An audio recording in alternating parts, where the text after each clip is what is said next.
सरस्वतीं व्यासं ततो जयं उदीरये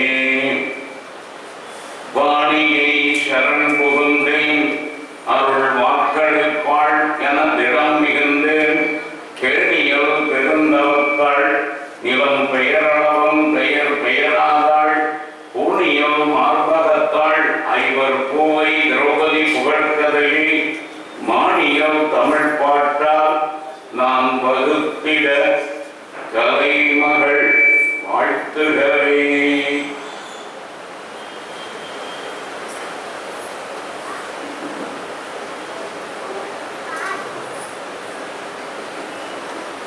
இந்திரபிரஸ்தம் என்கின்ற நகரை தலைமையிடமாக கொண்டு பாண்டவர்கள் தங்களுடைய ராஜ்யத்தை ஸ்தாபித்துக் கொண்டதற்கு பின்னாலே காண்டவ வன தகனம் என்பதாக ஒன்று நிகழ்ந்தது என்பதை பற்றி பார்த்தோம். அந்த காண்டவ வனம் தகனம் என்கின்ற விஷயம் அதுபோலவே மகாபாரதத்தோடு தமிழகத்தில் இருக்கக்கூடிய தொடர்பு இதையெல்லாம் வெளிப்படுத்துகிற விதத்திலே சங்க இலக்கியங்கள் பல விஷயங்களை பேசுகின்றன என்று நான் சொன்னேன். அப்படி சிறுபானாற்று படை என்பதாக ஒரு நூல், அதுல ஒய்மா நாட்டு நல்லியல் கோடனை புலவர் இடைக்கழி நாட்டு நல்லூர் நத்தத்தனார் என்பவர் ஒரு பாடல் பாடியிருக்கிறார்.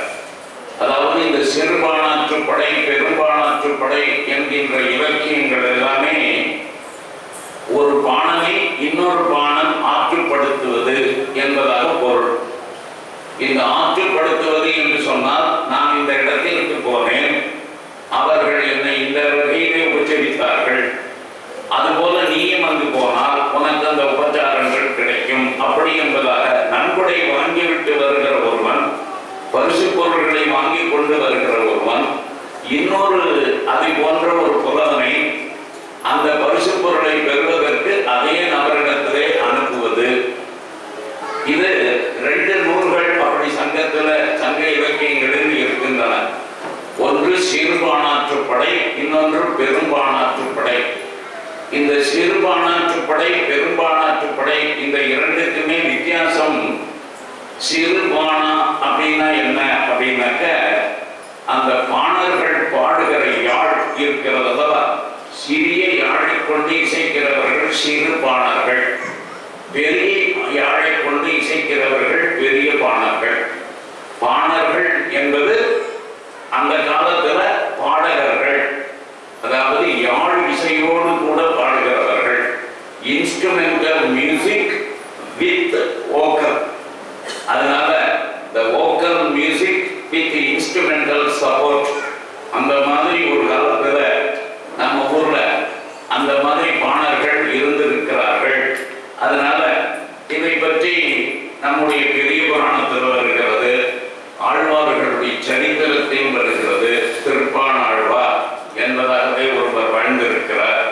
இவர்கள் எல்லோருமே இந்த பாணர்கள் மரபை சேர்ந்தவர்கள். இப்ப இந்த சிறுபானாற்று படையில என்ன விஷயம் சொல்லி இருக்கிறது அப்படி என்றால், இந்த மாதிரி ஒரு வனத்தை, காண்டவ வனத்தை பாண்டவர்கள் எரித்தார்கள் என்கின்ற விஷயம் சொல்லப்பட்டிருக்கிறது. அதாவது தமிழகம் வேறு பாரதம் வேறு அல்ல. மகாபாரதம் ராமாயணத்தை பற்றி பேசாத இலக்கியங்கள் கிடையாது. குறிப்பாக சங்க காலம் என்பதுதான் தமிழர்களுக்கு இருக்கக்கூடிய மிக பழமையான காலம். அதிலேயே ராமாயணம் மகாபாரதம் பேசப்பட்டிருக்கிறது. இங்க அந்த வரிகளை நான் சொல்றேன். காயிரி ஊட்டிய கவர்கனை துணி பூவிலி கச்சை புகழோன் தன்முன் பனிவரை மார்பன் பயந்த நூல் பொருள் அப்படி என்று வருகிறது. இப்ப காயிரி ஊட்டிய கவர்கனை தூணி பூவிலி கச்சை புகழோன் தன்முன் பனிவரை மார்பன் பயந்த நுண்பொருள். அர்ஜுனனுக்கு முன்னவனான பீமன்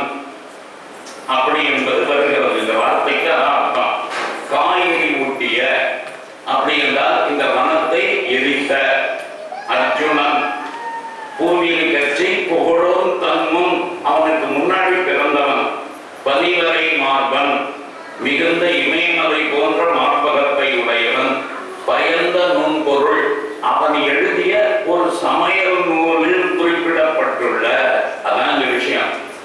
இந்த நதியப்போடனுடைய வீட்டுக்கு நீ போனியானா அவங்க வீட்டுல உனக்கு என்ன சாப்பாடு கிடைக்கும்னு இவன் சொல்ல வரான். வேற ஒண்ணுமே கிடையாது இல்லை. அப்ப என்ன சாப்பாடு அப்படின்னாக்க இப்பதான் இந்த டிவியில பார்த்துட்டு நான் அதை பண்றேன் இன்னைக்கு, அந்த டிவியில காமிக்கிறதை நாளைக்கு பண்றேன் அப்படின்னு சொல்லிட்டு இப்பதான் அதுல காமிக்கிறாங்க இல்லையா பல விஷயமா இருக்குங்களா. அது போல அந்த இந்த காலத்துல சமையல் நூல்கள் என்பதாக சொல்லி பல பேர்கள் எழுதியிருக்கிறார்கள். அது போல அந்த காலத்துல 2 பேர் இந்த சமையலுக்குன்னு ரொம்ப சிறப்பு வாய்ந்தவர்கள் 2 பேர். ஒருத்தன் நடன், அதற்கு பெயரு நடபாகம். பாகம் என்றால் சமையல்னு அர்த்தம். அவருடைய சமையல் ரொம்ப நடபாகங்க அப்படிம்பாங்க. வீட்டில் போய் நல்லா சாப்பிட்டுட்டோம்னா நடபாகமா இருந்துச்சுப்போம். பாகம் என்றால் சமைப்பது, பக்குவப்படுத்துவது. பாகம், நடபாகம். நடன் இந்த சமையல் கலையில் ரொம்ப எக்ஸ்பர்ட். ஆனா அவன் புத்தகம் எழுதியிருக்கானான்னு தெரியல. இந்த ஆள் கொஞ்சம் அந்த மதுரையில் ஒரு அம்மா கடை அவ்வளவு மாதிரி இவன் கொஞ்சம் எக்ஸ்பர்ட் இருக்கு. அதனால புத்தகம் எல்லாம் நிறைய போட்டு பப்ளிஷ் பண்ணி ஏகப்பட்ட செல்ஸ் ஆகிருக்கும் போல இருக்கு. அதனால இந்த அடுத்த சமையல் ரொம்ப கெட்டிக்காரன் யாருன்னா பீமன். பீமன் நல்லா சாப்பிடுவாங்கிறது பல பேருக்கு தெரியும். ஆனால் பீமன் நல்ல சமையல்காரன் என்பது விராட பர்வத்தில் சொல்லப்படுகிறது. விராட பர்வத்தில் விராட நகரத்தில் அந்த விராட மகாராஜாவினுடைய அரண்மனையில் அவன் சமையல்காரனாகத்தான் இருந்தான். அவனுக்கு எப்படி சமையல்காரன் போஸ்ட் கிடைச்சது? அவன் நல்ல சமையல்காரங்கிறதுனால தான் கிடைச்சது. அதனால நமக்கு புரிய வேண்டியது என்னன்னா மகாபாரதத்திலேயே இந்த விஷயம் பீமன் ஒரு புஸ்தகம் எழுதினாங்கிறது சொல்லவே இல்லை. சமையல் நல்லா பண்ணுவான்னு சொல்லி இருக்கேன். ஆனா அவன் சமையலுக்கு ஒரு புஸ்தகம் போட்டு பிரிண்ட் பண்ணினான், பப்ளிஷ் பண்ணினான் அப்படிங்கிற விஷயம் தமிழ்நாட்டில் இருக்கிற நெல்லியப்போடன் வீட்டுக்கு நீ போனியானா உனக்கு என்ன சாப்பாடு கிடைக்கும் சொல்லும்போது அந்த புஸ்தகத்தில் எழுதியிருக்கிற மெனுப்படி உனக்கு கிடைக்கும். அதனால அதெல்லாமே நீ பார்த்தீங்கன்னாக்க அவங்கெல்லாம் என்ன சொல்லியிருக்காங்களோ வெரைட்டி ஐட்டம்ஸ், அவன் என்ன புத்தகா இருக்கணும் அதெல்லாம் பார்த்து பார்த்து பண்ணுவாங்க. இப்ப நம்ம ஊர்ல பல பேர் திடீர்னு இங்கிருந்து வெளிநாடுகளுக்கெல்லாம் போறாங்க. அப்ப திடீர்னு கல்யாணம் ஆகி இந்த பொண்ணும் போயிடும். அப்படி போச்சுனாக்க இங்கே சமயம்லாம் கற்றுக் கொடுத்துருக்க மாட்டாங்க. அதுக்கப்புறம் அங்கே போனதுக்கு அப்புறம் என்ன இந்த புஸ்தகத்தை வச்சுக்கிட்டு அதுல ஒரு ஸ்பூன் மஞ்சள் பொடி போடவும், ஒரு ஸ்பூன் ஓமப்பொடி போடவும், ஒரு ஸ்பூன் காரம் போடவும் அப்படின்னா இந்த புத்தகத்தை ஒரு கையில் வச்சிருந்து ஸ்பூனுகளையும் வச்சிருந்து அப்படியே எடுத்து கரெக்டா போடுவாங்க அவங்க. ஏன்னா அவங்களுக்கு இந்த ஸ்பூனும் இல்லை புத்தகமும் இல்லைன்னா அதை அளவு போட தெரியாது. எது சொல்லுவாங்க இப்படிதான் அந்த வீட்டில் சமையல் பண்ணி நிறைய எக்ஸ்பர்ட் எல்லாம் இருக்காங்க. அதனால நமக்கு புரிய வேண்டியது ஒரு மிகப்பெரிய சமையல் எக்ஸ்பர்ட்டாக இருந்தால் அவன் எழுதிய புத்தகத்தை படித்து அதில் உள்ள பொருள்களை சமைத்து போடுகிறவன். சமைத்த பல்வேறு சுவைகளை கொண்ட உணவை வள்ளல் நந்தியப்போடன் தானே பரிமாறி மகிழ்வான். இந்த சாப்பாட்டை அவனே பரிமாறுவான் அப்படிங்கிற விஷயத்தையும் இதுல போட்டிருக்கான்.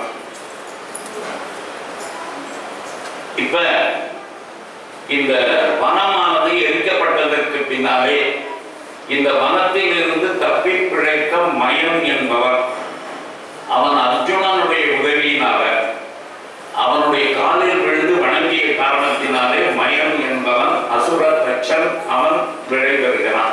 அங்கிருந்து வெளியேற போறான். உயிர் பிழைத்து விட்டான். அங்கு பல பயங்கரவாதிகள் கொல்லப்பட்டு விட்டார்கள். அஸ்வசேனன் என்பவன் தப்பி பிழைத்து விட்டான். இப்ப இந்த மயன் என்பவன் தனக்கு நன்றி கடனாக ஏதாவது செய்ய வேண்டும் என்று அர்ஜுனனிடத்தில் வேண்டுகிறான். அர்ஜுனன் எதுவும் வேண்டாம் என்று சொல்லுகிறான். அதற்கு பின்னாலும் கூட வற்புறுத்துகிற காரணத்தினாலே கிருஷ்ணர் இவர்களுக்காக இந்த இடத்துல எந்த இடத்தை எரிச்சு இப்ப பிளைன் ஆக்கிட்டோமோ அந்த வனம் இருந்த இடத்துல ஒரு மிக பிரம்மாண்டமான சபா கிரகம் ஒன்றை நிர்மாணித்து கொடு என்பதாக சொல்லுகிறான். இந்த சபா கிரகம் அப்படின்னாக்க என்ன அப்படிங்கிறது நமக்கு புரியணும். ஜோதயாமாசபம் கிருஷ்ணா சபாவை கிரியதாம் இதி. இதுதான் மகாபாரதத்தில் சொல்லி இருக்கிறது. அதாவது இவர்களுக்காக ஒரு சபா கிரகத்தை நிர்மாணித்து கொடு. சபானா என்ன அர்த்தம் அப்படின்னா, இந்த இடத்துல மல்டி நேஷனல் லீடர்ஸ் மீட்டிங், இப்ப யுஎன்ஓ ஒன்று இருக்கு. இப்பொழுது அந்த இடத்துல நியூயார்க்ல இந்த மல்டி நேஷனல் மீட் நடக்கிறதுக்காக ஒரு மிகப்பெரிய ஹால் யுஎன்ஓ பில்டிங் இருக்கிறது. அதை போன்ற ஒரு மிக பிரம்மாண்டமான சபா. சபா என்றால் லோக்சபா அப்படின்னு ஒண்ணு இருக்கு. இப்ப இது அந்த சபாவை பின்பற்றி அமைக்கப்பட்டிருப்பதுதான் லோக்சபா. சமிதின்னு ஒரு அமைப்பு உண்டு.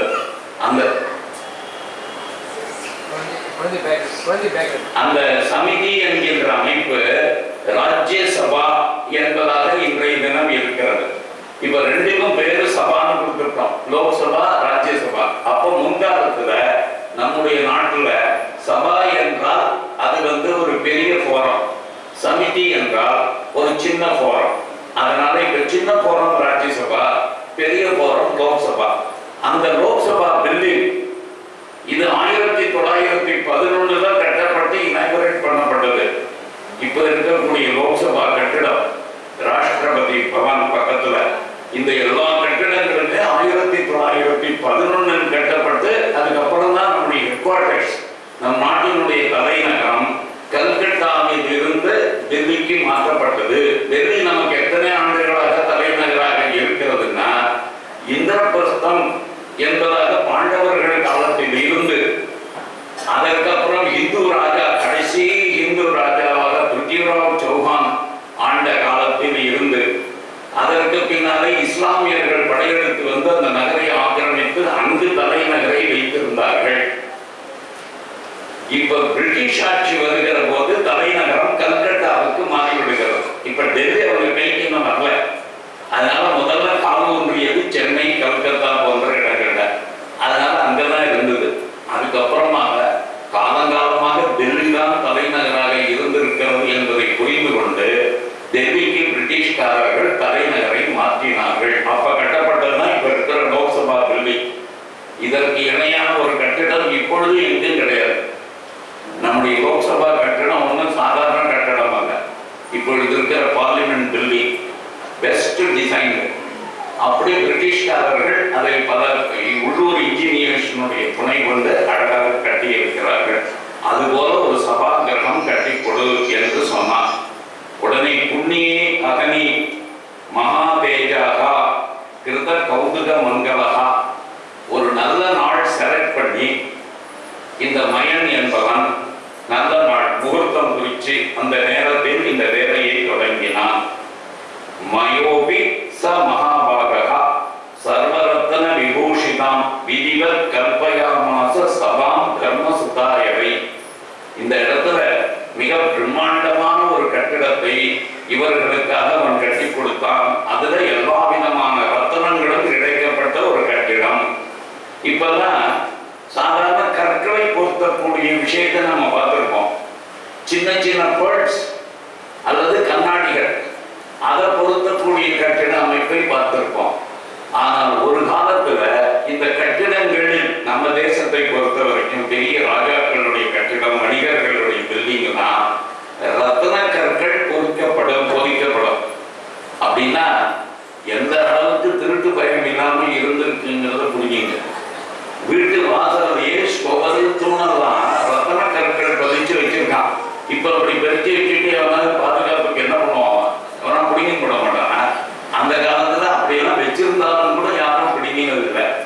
அந்த அளவுக்கு அந்த கட்டிடமானது கட்டப்பட்டது. இந்த கட்டிடத்தை பற்றி, இந்த கட்டிடம் எப்படி கட்டப்பட்டது என்ற விவரம் தரப்பட்டிருக்கிறது. இந்த ஜுகும்பா வேலையெல்லாம் கிடையாது. அதுதான் நான் சொன்னேன். நீங்க சும்மா வீண் அப்படின்னு சொல்லி ஒரு மந்திரவாதி மாதிரி ஏதோ பண்ணினா இருக்கும் மயன் அப்படியெல்லாம் கிடையாது. Natural building. 14 மாதங்கள் இதை கட்டுவதற்காக அவர்கள் எடுத்துக்கொண்டார்கள். இப்ப இதுக்கு முதல்ல என்ன பண்ணணும், ப்ளூ பிரிண்ட் பிளான் பண்ணணும், அதுக்கு டிராயிங் பண்ணணும், பிளான் டிராயிங். இந்த டிராயிங் வரைந்தான் என்பதில் இருந்து ஆரம்பிச்சு எல்லா டீட்டெயில்ஸும் இதுல இருக்கு மகாபாரதத்தில். அதான் ரொம்ப முக்கியம்.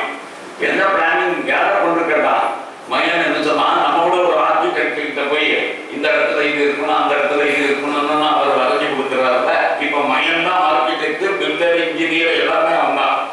அவங்ககிட்ட காமிச்சவங்க அவன் கிருஷ்ணனையும் பாண்டவர்களையும் ஆலோசித்து வரைபடம் தயாரித்தான், அளவெடுத்தான். பிந்து சரசிலிருந்து ஸ்படிக கற்கள், ரத்தனங்கள் இவற்றை கொண்டு வந்தான். அந்த மண்டபத்துல சுவர்கள்ல கற்கள், அப்புறம் மேலதான் இப்ப ஃபைபர் கிளாஸ் ஃபிட்டிங்ஸ் எல்லாம் வைக்கிறோம் பெரிய பெரிய இடங்கள்லாம். அதே மாதிரி அந்த காலத்துல பெஸ்ட் அந்த மாதிரி ஃபைபர் கிளாஸ் ஃபிட்டிங்ஸ் எல்லாம் அவன் பண்ணியிருக்கான். அதுல இந்த பக்கத்துல சுத்தி வர மரம் இருக்கணும். இப்பெல்லாம் சில ஹோட்டல்ஸ் எல்லாம் என்ன பண்ணிக்கிறான்னு கேட்டீங்கன்னாக்க இந்த பிளாஸ்டிக்லயே வாழை மரம் மாதிரி தென்னை மரம் மாதிரி எல்லாம் பண்ணிட்டு அதுவே உங்களுக்கு ஜொலிக்கும். ஆக்சுவல் வாழை மரம் மாதிரியே தெரியும். அந்த மாதிரி தங்கத்திலேயே மரங்களை செய்து வைத்திருந்தான். ஒவ்வொரு மரமும் நேச்சுரலாவும் தெரியும், ஆனா தங்கத்தினால் ஆக்கப்பட்டிருக்கும்.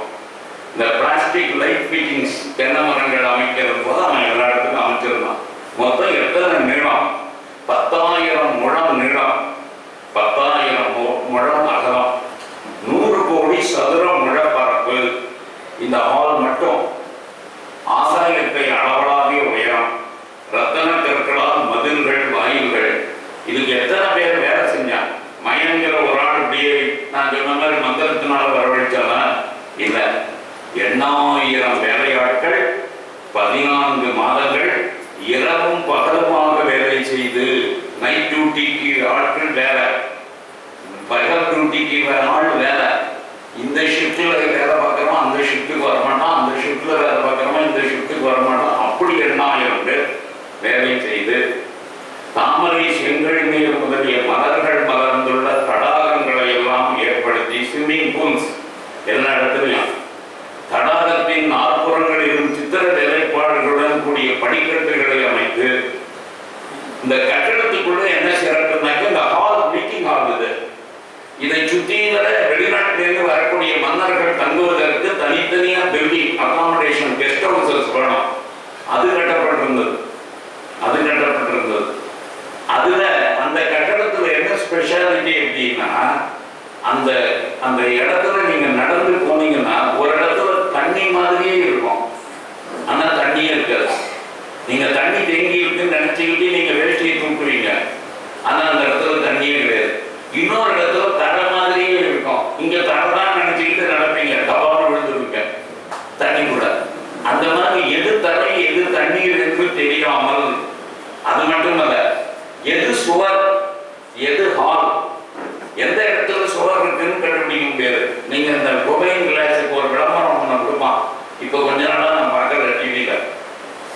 அந்த கொபைன் கிளாஸுக்கு விளம்பரம் வரும்போது நீங்க பாத்தீங்கன்னாக்க அங்க 2 பேர் உட்காந்து சாப்பிட்டு இருப்பாங்க.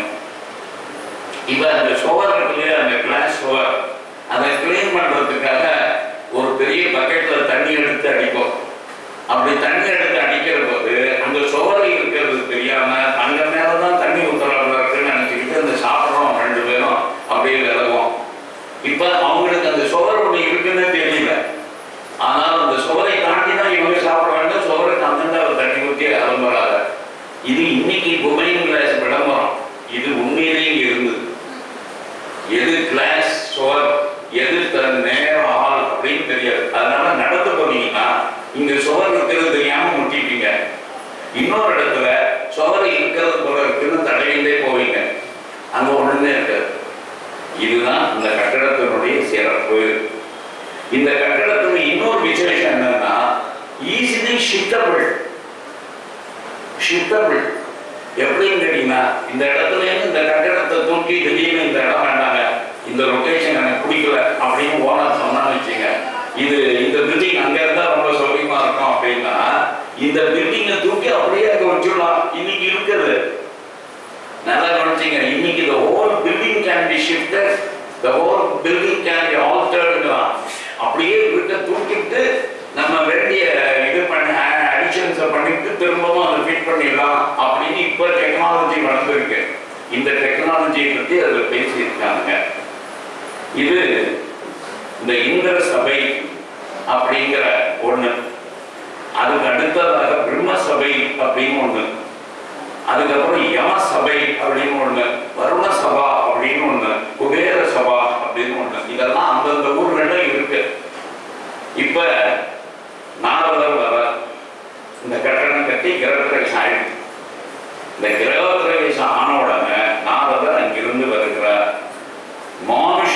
நமேன காத்த திருஷ்டபூர்வா நச்சுஷ்ருதா சபா மணிமயி ராஜன் எதேயம் தவ பாரத.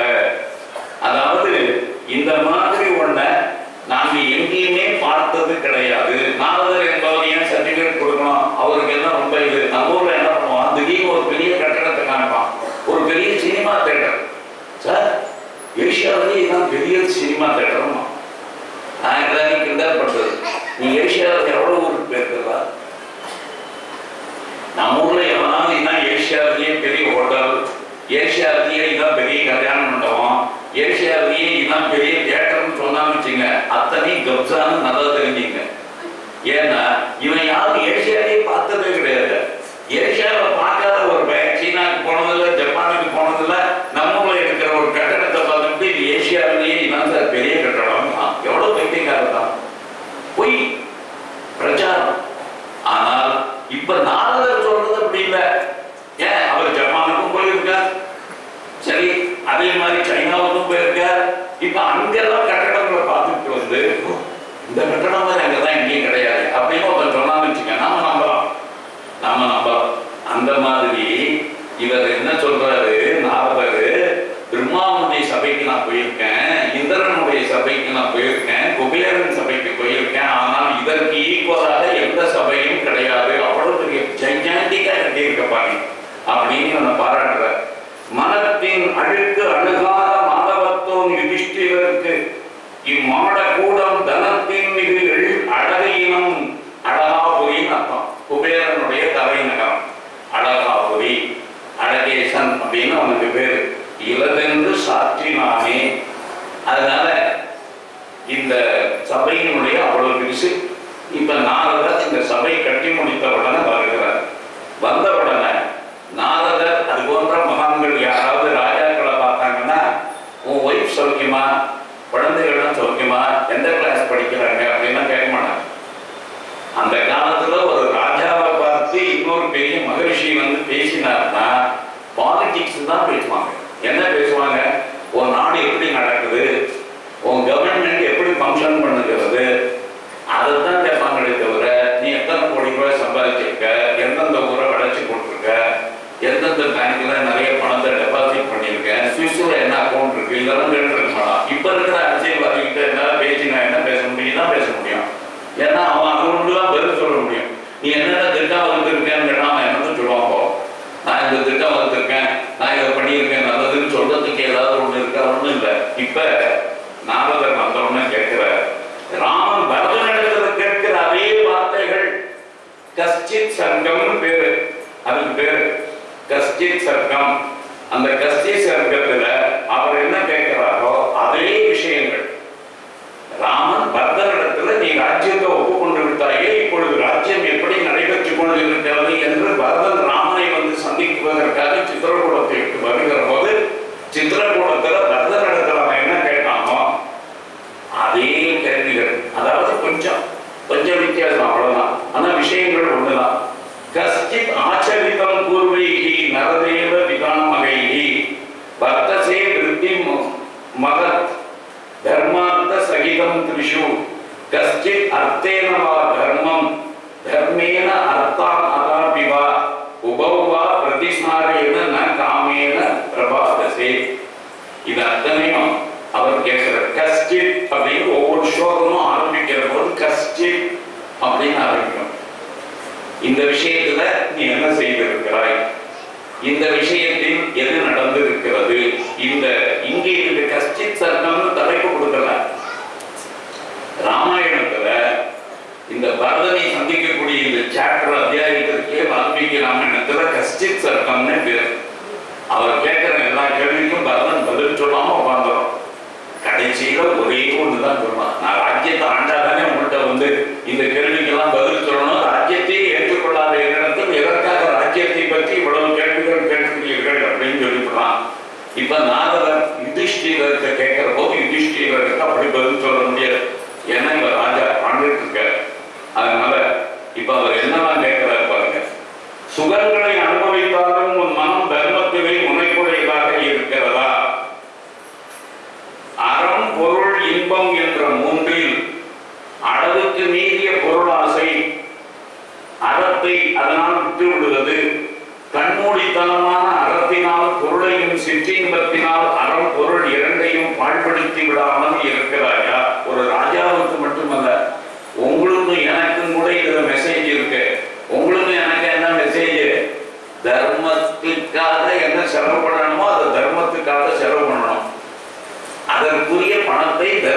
இன்பத்தின் வழியில் நின்று ஈட்ட வேண்டும்.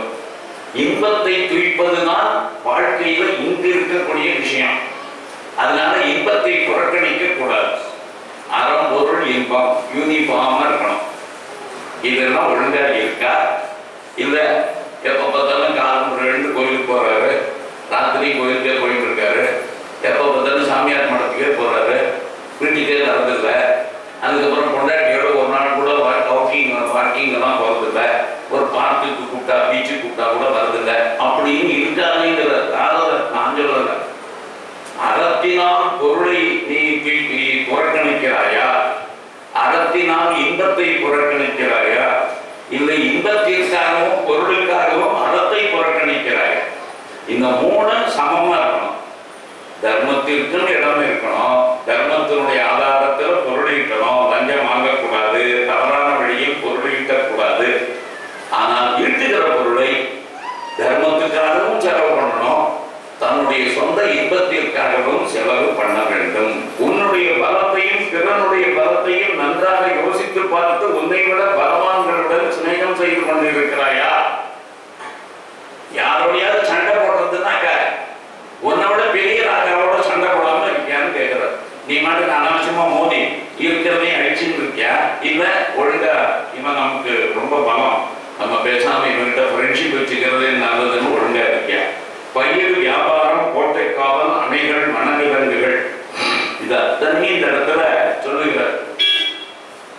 பதவிகள் கொடுக்கிற போது முக்கியமான பதவிகளை நம்பிக்கையானவர்களுக்கும் திறமையானவர்களுக்கும் கொடுக்கிறாயா? நடுத்தரமான பதவிகளை திறமையில் நடுத்தரமானவர்களுக்கு கொடுக்கிறாயா? கீழ்த்தரமான பதவிகளை கீழ்த்தரமாக இருக்கக்கூடியவர்களுக்கு கொடுக்கிறாயா? இவையான் கேட்கிறது. இப்ப நேர் விரோதம், பெரிய போஸ்ட், அது டெக்ஸ்ட் புக் கமிட்டி சேர்மன் போடணும். ஆனா டெக்ஸ்ட் புக் கமிட்டி சேர்மனை போட்டா கூட அந்த டெக்ஸ்ட் புக்கும் தெரியாத, எஜுகேஷனும் தெரியாத ஒரு ஆள் தான் டெக்ஸ்ட் புக் கமிட்டி சேர்மனாக நியமிக்கப்படுகிறார். நீங்க யாருங்கிறத புரிஞ்சுங்க, நான் சொல்ல மாட்டேன். அந்த அளவுக்கு உங்களுக்கு பொலிட்டிக்கல் நாலேஜ் இருந்தா நீங்க புரிஞ்சுங்க. அதாவது என்ன விவசாய பார்க்கலாம், எதுக்கு யாரை போடணும், எங்கக்கு எதை போடணும். எக்கனாமிக்ஸ் தெரியாதவனுக்கு எக்கனாமிக்ஸ் சம்பந்தமான சப்ஜெக்ட் கொடுக்கறது, ஃபைனான்ஸ் தெரியாதவனுக்கு ஃபைனான்ஸ் சப்ஜெக்ட் கொடுக்கறது, எஜுகேஷனே தெரியாதவனுக்கு எஜுகேஷன் சப்ஜெக்ட் கொடுக்கறது, இப்படி எல்லாம் கிடையாது. எல்லாத்துக்கும் முறையா செய்யணும். அதுக்கப்புறம் இன்னொரு முக்கியமான வார்த்தை, வெற்றிடங்களில் மக்களை குடிபுக செய்கிறாயா? நம்ம ஊர்ல கடந்த 70 ஆண்டுகள்ல நாம் அமைத்திருக்கிற குடியிருப்பு பகுதிகள் எல்லாமே நஞ்சை நிலத்துல அமைச்சிருக்கோம். இதை விட துரோகம் ஒண்ணுமே இருக்க முடியாது. நீங்க எந்த ஊர்ல வேணா பாருங்க, புது ஏரியா குடியிருப்பு பகுதிகள் எங்க வந்திருக்குன்னா 2 போகம் விளையிற நிலம், 3 போகம் விளையிற நிலம், அதெல்லாம் அழிச்சு எல்லாரும் பாட்டு போட்டு இதுட்டாங்க. அவன் அங்கிருந்து வீடு கட்டிவிட்டான். இப்ப அவனுக்கு என்ன கஷ்டம்னா, மழை காலத்துல முழங்கால அளவுக்கு தண்ணி தேங்குது அங்கெல்லாம். அதே நேரத்துல பயிர் நிலம் போயிடுச்சு. ஆனால் குஞ்சை நிலத்துல வீடு கட்டல, பயிர் நட முடியல, எல்லாம் அப்படியே வெத்து கிடக்கு. இப்ப இவன் சொல்றான், வெற்றிடங்களிலும் மக்களை குடியிருப்புகிறாயா? நீ மட்டும் நஞ்ச நிலத்துல போய் வீடு கட்டி கொடுத்துறாத வணக்கம். அதெல்லாம் பயிர் தொழிலுக்காக உள்ளது. அதுக்கப்புறம் எல்லாத்தையும் சொல்லிட்டு ஒரு முக்கியமான விஷயத்தை சொல்றான். கஷ்டித் ராஷ்டிரே தடகாணி பூர்ணானிச்ச பிருகண்டிச்ச பாகஷோ வினிஷ்டானிச்ச கிரகே தேவமாத்து இருக்கா? உங்க ஊர்ல ஏரி குளங்கள் எல்லாம் எப்படி இருக்கிறது? நல்லா கவனிச்சீங்க. இந்த மகாபாரதம்ங்கிறது புண்ணியம் தேவனத்துக்காக அரகர சிவேஸ்வரன் போட்டிருக்க புஸ்தகம் அல்ல. இது அன்றாட வாழ்க்கை சம்பந்தமான புஸ்தகம். இதுல அரசியலிலிருந்து குடும்பம் வரைக்கும் எல்லாருக்கும் வழிகாட்டுகிற புஸ்தகம். அவன் கேட்கறான், டேய் உன்னுடைய கவர்மெண்ட்ல பயிர் தொழிலுக்கு எதை முக்கியத்துவம் கொடுத்திருக்க? விவசாயி சந்தோஷமாக இருக்கின்றான்னு கேட்கறான். கஷ்டின்